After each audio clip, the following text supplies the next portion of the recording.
শেখ মুজিবুর রহমান ছিলেন বাংলাদেশের স্বাধীনতা সংগ্রামের নেতা, তার নামেই স্বাধীনতা যুদ্ধটা হয়েছে, সেজন্যই তিনি জাতির পিতা। উনি মানে 72 সালের পরে কি করলেন না করলেন সেটার সাথে এটার কোনো সম্পর্ক নেই।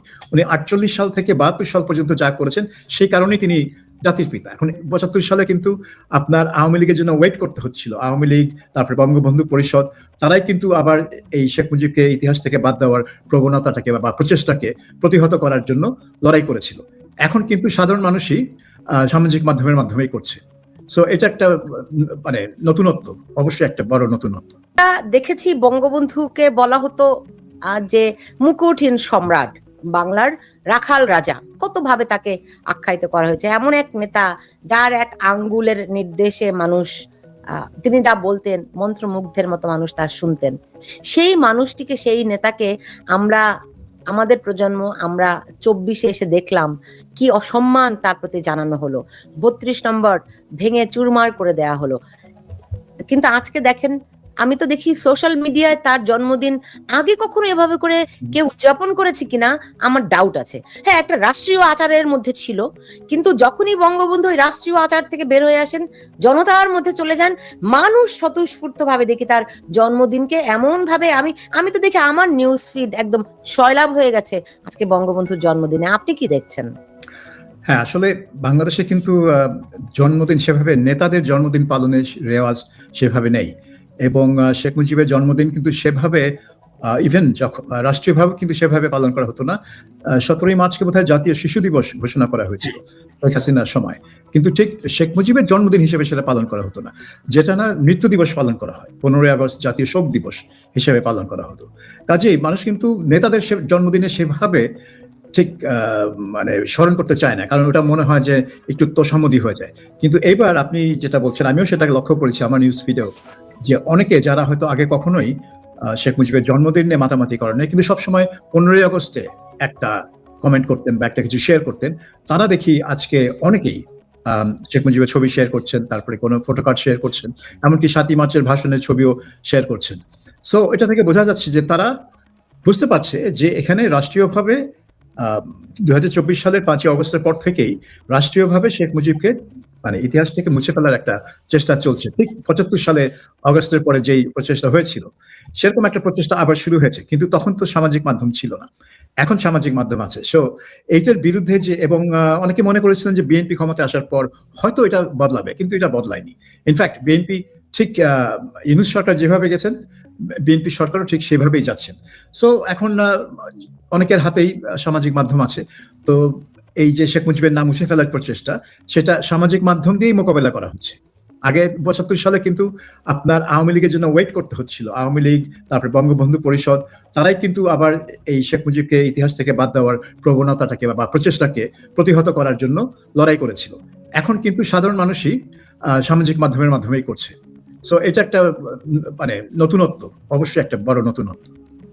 মানে নতুনত্ব, আনিস আহমেদ, এটা কি শুধু নতুনত্ব? ধরেন সোশ্যাল মিডিয়া, এটা টেকনোলজির একটা বিবর্তন হয়েছে, সো মানুষ নিজেকে এক্সপ্রেস করতে পারছে, কিন্তু এরকম কি মনে হয় বঙ্গবন্ধুর প্রতি এই ভালোবাসা কোনোদিনও ঘাটতি ছিল না? মানুষ হয়তো প্রকাশ করার জায়গা পায়নি কখনো কখনো, যখনই এই আক্রমণগুলো হয়েছে, হামলাগুলো হয়েছে, বঙ্গবন্ধুকে মুছে দেওয়ার চেষ্টা হয়েছে, কিন্তু মানুষের অন্তর থেকে কোনোদিনও মুছে ফেলতে পারেনি, এবং সেটি প্রজন্ম থেকে প্রজন্মেই চলছে। আসলে বঙ্গবন্ধুর যে সত্তা, সেই সত্তা বাংলাদেশের ইতিহাসের সঙ্গে মিশে আছে। কারণ বঙ্গবন্ধুর সত্তাকে যদি অবমূল্যায়ন করা হয়, তাহলে দেখা যাবে যে বাংলাদেশের ইতিহাসকেও অবমূল্যায়ন করা হচ্ছে। এবং সেই ঘটনাটি আমরা ইউনূস সরকারের সময় দেখেছি, সেই ঘটনাটি আমরা বর্তমান বিএনপি আমলেও দেখছি। 1975 সালের পর থেকে, যে কথাটা সাবির মুস্তফা বললেন, 1975 সালের পর থেকে এই উত্থান পতনের মধ্য দিয়েই যাচ্ছে, কিন্তু মানুষ এটা উপলব্ধি করেছে, এবং সেই উপলব্ধি এখন যেহেতু সরকারিভাবে, খবরের কাগজগুলো যদি দেখেন বাংলাদেশের বেশ কয়েকটি খবরের কাগজে কিন্তু এই বঙ্গবন্ধুর জন্মদিনের কথা আসেনি। এমনকি 7ই মার্চের ভাষণের সময় আমরা, ওই দিনেও ভাষণ নয়, 7ই মার্চের সময় আমরা দেখেছি যে তার ভাষণ সম্পর্কে খুব একটা পত্রপত্রিকায় লেখা হয়নি, খুব সামান্য। কাজেই সামাজিক মাধ্যম হচ্ছে একটা স্থান এখন, যেখানে আমরা আমাদের অনুভূতিগুলি প্রকাশ করতে পারি। কিন্তু যে কথাটা আপনি জিজ্ঞেস করেছেন যে কেবল অনুভূতি প্রকাশের ব্যাপার নয়, মুক্তিযুদ্ধের ইতিহাস আমরা এটা লক্ষ্য করছি যে মুক্তিযুদ্ধের ইতিহাসও অবমূল্যায়িত হচ্ছে। যেমন ধরুন, জিয়াউর রহমান একজন মুক্তিযোদ্ধা ছিলেন, এটাতে অস্বীকার করার কিছু নেই। 27শে মার্চ তিনি বঙ্গবন্ধুর নামেই স্বাধীনতার ঘোষণা পাঠ করেছিলেন, সেটাতেও অস্বীকার করার কিছু নেই। কিন্তু 1975 সালের পরে রাজনৈতিক পট পরিবর্তনের কারণে জিয়া সেই সুযোগ নিয়েছিলেন বঙ্গবন্ধুর ঘাতকদেরকে আশ্রয় দিয়ে, কিংবা বঙ্গবন্ধু ঘাতকদের যদিও ক্ষমা প্রদর্শন করেছিলেন খন্দকার মোশতাক, কিন্তু সেটি জিয়াউর রহমানের সংসদে সেটি অনুমোদন লাভ করে। জিয়া কখনো বঙ্গবন্ধুর বিরুদ্ধে কিছু বলেননি, এটা যেমন সত্যি কথা, তেমনি এ কথাও সত্যি যে তিনি বঙ্গবন্ধুকে সেভাবে মূল্যায়ন করেনি। বেগম জিয়ার আমলেও আমরা লক্ষ্য করেছি যে বঙ্গবন্ধু অবমূল্যায়িতই কেবল হননি, 15ই অগস্ট তার জন্মদিন এ কথা বলা হয়েছে, যদিও আমরা এটাও শুনেছি যে তার জন্মদিনের একাধিক তারিখ আছে। তো উনি 15ই অগস্টকে বেছে নিলেন।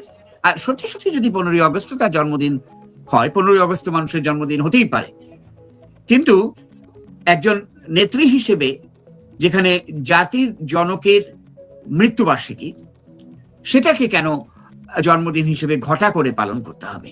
তো এই জিনিসগুলো কিন্তু মানুষ লক্ষ্য করেছে।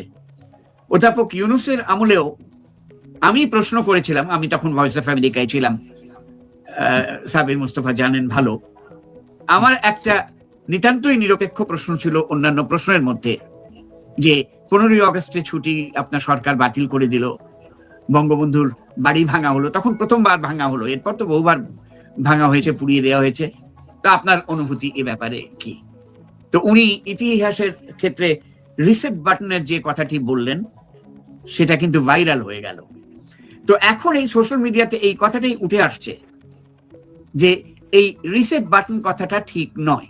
ইতিহাস ইতিহাসে, বঙ্গবন্ধু দোষ ত্রুটির ঊর্ধ্বে ছিলেন না, এ কথাও যেমন আমরা স্বীকার করি, তেমনি তার মুক্তিযুদ্ধে তার যে অবদান, আমি এই বিষয়ে আরো পরে বলবো কারণ আমার কথা লম্বা হয়ে যাচ্ছে, কিন্তু বাংলাদেশের ইতিহাসের ধারাবাহিকতায় তার যে অবদান এবং একই সঙ্গে তার বিচক্ষণতা, এটাকে অস্বীকার করার কোনো উপায় আমি দেখি না। জি, সাবির মুস্তফা, আমরা বিভিন্ন সময় দেখেছি যে এই অস্বীকারের প্রবণতা সবসময়ই হয়েছে। আমি বঙ্গবন্ধুর যদি দেখি, যেটি আনিস আহমেদ যেগুলি বললেন, আমি আর ওগুলি প্রলম্বিত করতে চাই না, কিন্তু এ থেকে যে এই গত 54 বছর ধরে, যদি 54 বছর নাও ধরে, অন্তত 50 বছর ধরে, 75-এর পরে কত ভাবে বঙ্গবন্ধুকে মুছে দেওয়ার চেষ্টা করা হয়েছে, ইতিহাস বিকৃতির চেষ্টা করা হয়েছে, তো তারা তো সফল হয়নি। তো একটি রাজনৈতিক দল, ধরেন বিএনপি, কি সেই থেকে কোনো শিক্ষা নিল? তারা তো ওই একই পথে এখন আবার হাঁটছে, কি লাভ? তারা কি মুছে দিতে পারবে? পারবে না। পারবে না জেনেও তারা কি চেষ্টা করতে চায়, কি হাসিল করতে চায়? আপনি দেখেন প্রেসিডেন্টের ভাষণ, এই যে 13শ সংসদের যে উদ্বোধনী ভাষণ, যেটা রাষ্ট্রপতি দিয়ে থাকেন, কিন্তু ভাষণটা সবসময় সরকারই লিখে দেন। এটা রাষ্ট্রপতির ভাষণ না, এটা আসলে সরকারের ভাষণ, কিন্তু এটা রাষ্ট্রপতি ডেলিভার করেন। তো ওই ভাষণে তিনি জিয়া রহমানকে স্বাধীনতার ঘোষক বললেন এবং বঙ্গবন্ধুর নাম উচ্চারণ করলেন না। তিনি এক পর্যায়ে খালেদা জিয়ার নাম উচ্চারণ করলেন, কিন্তু সেখানে তিনি একটা ভুল তথ্য দিলেন। ভুল মানে আমি মিথ্যা বলছি না, আমি ভুলই বলছি। সেটা হচ্ছে তিনি বললেন খালেদা জিয়া দেশে সংসদীয় গণতন্ত্র প্রতিষ্ঠা করেছে। ঘটনা তো সেটা না।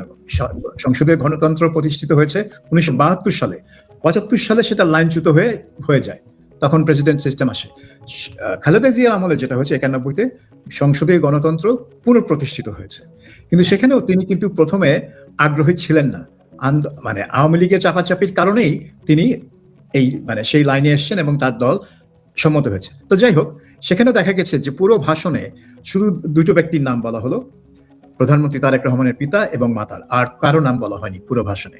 অর্থাৎ এখন বোঝা যাচ্ছে যে এই বিএনপি সরকারের নীতি হবে যে একভাবে জিয়া রহমানকে প্রমোট করা। এই যে আজকে তারেক রহমান, আজকে না কালকে, যে খাল খনন কর্মসূচি শুরু করলেন, ঠিক জিয়া রহমান যেভাবে একটা টুপি পরে একটা কোদাল চালিয়ে শুরু করেছিলেন, ঠিক সেভাবে তিনি শুরু করলেন। এবং সেই ছবি অনেকে আবার সেই জিয়া রহমানের ছবির সাথে মিলিয়ে প্রকাশ করেছে, মানে উদ্দেশ্যই ছিল যে এটাকে তার বাবার মেমোরিটাকে ইনভোক করা। তো উনি সেটা করছেন, উনি সেটা করতেই পারেন, তাতে কিন্তু কোনো আমি খারাপ বলছি না, কারণ তার বাবার একটা অবস্থান আছে বাংলাদেশের ইতিহাসে, তো তিনি সেটা ইনভোক করবেন না কেন? কিন্তু তিনি করছেন কিভাবে, যে একটা সত্যকে মানে অস্বীকার করে তিনি আরেকটা সত্য প্রতিষ্ঠা করার চেষ্টা করছেন। তো এইটা কখনো সফল হবে না। দুটোই যদি সত্য হয়, শেখ মুজিবুর রহমান ছিলেন বাংলাদেশের স্বাধীনতা সংগ্রামের নেতা, তার নামেই স্বাধীনতা যুদ্ধটা হয়েছে, সেজন্যই তিনি জাতির পিতা। উনি মানে 72 সালের পরে কি করলেন না করলেন সেটার সাথে এটার কোনো সম্পর্ক নেই। উনি 48 সাল থেকে 72 সাল পর্যন্ত যা করেছেন সেই কারণেই তিনি জাতির পিতা। এখন এই সত্যকে যদি আপনি মানে ধামাচাপা দেওয়ার জন্য অন্য আরেকটা সত্যকে ব্যবহার করেন, তাহলে কিন্তু যে সত্যকে আপনি ধামাচাপা দেওয়ার চেষ্টা করছেন সেটা ধামাচাপা দেওয়া সম্ভব হবে না, কিন্তু আপনি অন্য সত্য যেটাকে উপরে নিয়ে আসার চেষ্টা করছেন সেটা ক্ষতিগ্রস্ত হবে। তো এইটা বিএনপি কেন বুঝতে পারছে না আমি জানি না, কারণ তারা তো দেখেছে কি হয়েছে বাংলাদেশে।